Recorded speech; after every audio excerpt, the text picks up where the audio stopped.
안녕하세요. 친절한 한의사 언니, 친한 언니 정성미입니다. 반갑습니다. 오늘은요, 우리가 주식으로 먹는 밥, 한국인은 밥심으로 산다는 말이 있죠. 사실 저도 밥순이인데요. 그만큼 우리 식생활에서 빠질 수 없는 게 이 밥인데요. 우리가 항상 안 먹을 순 없지만 혈당을 굉장히 많이 올리고 살을 빼려면 밥을 줄여야 된다, 이런 얘기가 있을 만큼 사실 다이어트의 적으로만 알고 있어요. 그런데 오늘 이 밥을 혈당을 천천히 오르게 하면서도 칼로리를 확 줄일 수 있는 방법이 있어서 알려드립니다. 다이어트를 하시는 분들 중에서는요, 밥이 너무 좋아서 끊기 힘들다, 나는 밥 없이는 살 수가 없다 하시는 분들이 많이 계실 거예요. 또는 건강상 목적으로 당뇨라든지 혈관 질환 이런 것 때문에 매일 조금이라도 밥을 드셔야 되는 분들이라면 오늘 이 영상이 많은 도움이 될 것 같습니다. 혈당을 낮추는 저칼로리 밥 짓는 방법 바로 알려드릴게요. 우리가 밥을 지을 때요, 기름, 바로 오일을 한 스푼만 넣으세요. 놀라시는 분들이 계실 텐데요. 왜 오일 한 스푼으로 밥의 칼로리가 줄어드는지, 그럼 어떤 오일을 사용해야 되는지 알려드리겠습니다.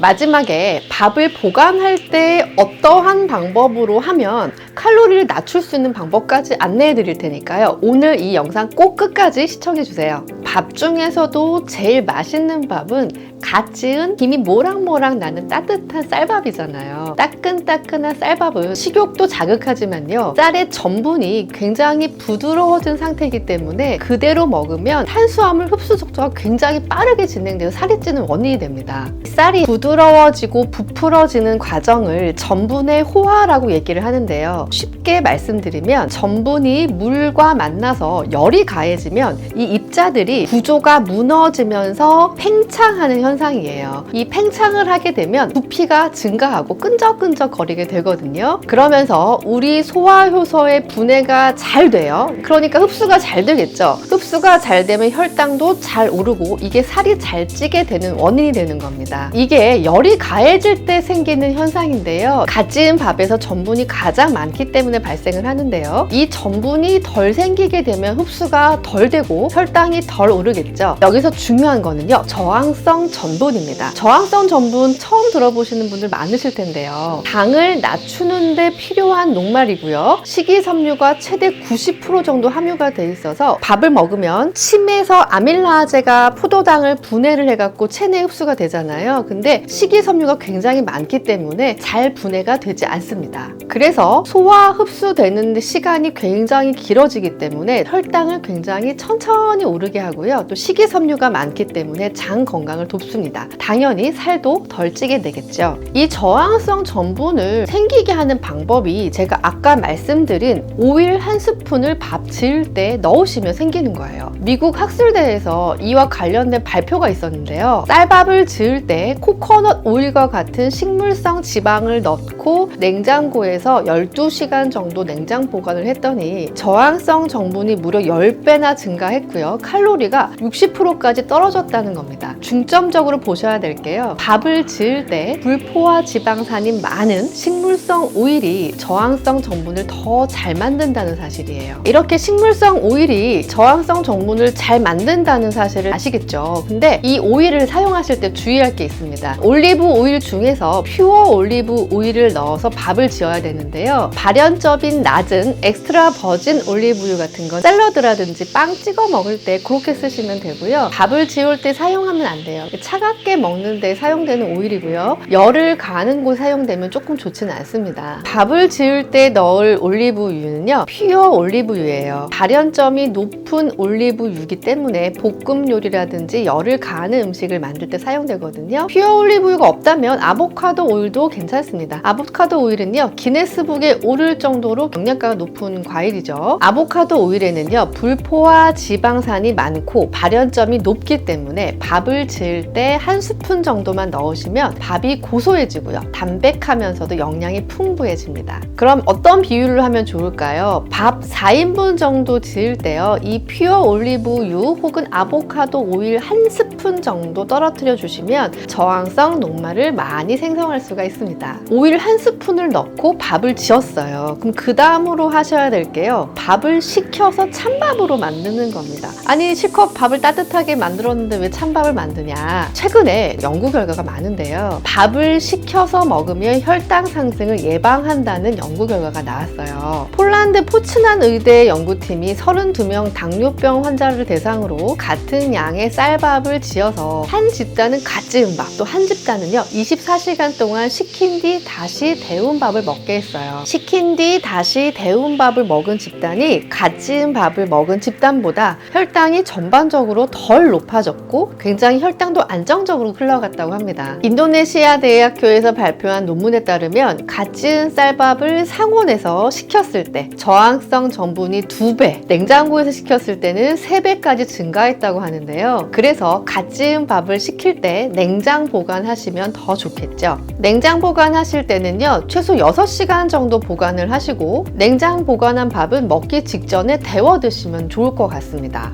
번거로우시면요, 아침에 출근할 때 전기밥솥의 보온 기능을 활용해서 따뜻하게 드시면 간단하겠죠. 저항성 전분이 데우면 전분이 없어지는 거 아니냐라고 의문을 가지실 수가 있는데요. 저항성 전분이랑 희한한 게요, 한 번 생기면 다시 데운다고 해서 일반 전분으로 돌아가지 않습니다. 한 번 저항성 전분이 생겼다면 다시 데우는 과정에서 일반 전분으로 바뀌지 않으니까 안심해도 됩니다. 아니, 냉동실에 식히면 더 빨리 식는 거 아니냐 하고 갓 지은 밥을 냉동 보관을 하려고 하시는 분이 혹시 계실 수 있는데요. 그리고 어떤 분들은 장기간 보관하기 위해서 냉동실에 얼려서 보관하셨다가 데워서 드시는 경우 굉장히 많으세요. 하지만 다이어트를 위해서 저항성 전분을 많이 만들려면요, 냉동 보관한 밥을 드시는 것보다는 냉장 보관을 하시는 게 훨씬 좋습니다. 그 이유는요, 냉동 보관을 하는 과정에서 전분 주변에 수분이 얼어버려요. 그럼 이게 얼기 시작하면 전분이 활발하게 움직일 수가 없어서 저항성 전분을 만들어낼 수가 없습니다. 전분 분자들이요, 움직여지면서 뭉쳐지고 해야 저항성 전분이 생기는데요. 냉동 보관을 하게 되면 이 전분의 생성이 안 되는 거예요. 그래서 저항성 전분 생성을 위해서는 냉동이 아닌 냉장 보관을 해주시면 되겠습니다. 저는 냉동에 보관을 해서 한 번씩 밥을 먹긴 했었거든요.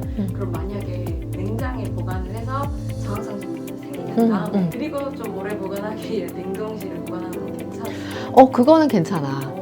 왜냐면 이게 열을 가하든지 뭐 냉동 상태가 되든지 한 번 생긴 거는 일반 전분으로 돌아가지 않기 때문에 되게 좋은 질문인 것 같아요. 밥을 해서 그거를 냉장 보관을 좀 시킨 다음에 저항성 전분을 충분히 생성을 한 다음에 장기적으로 이제 보관을 해야 되기 위해서는 냉동 보관을 하면 되겠지. 근데 냉동실에서 오래 놔두면 사실 그렇게 음식이 좋진 않다고 해. 그래서 어느 정도 보관하고 빨리빨리 먹는 게 좋겠죠. 그러니까 냉동실에 들어가면 거의 화석이 되잖아.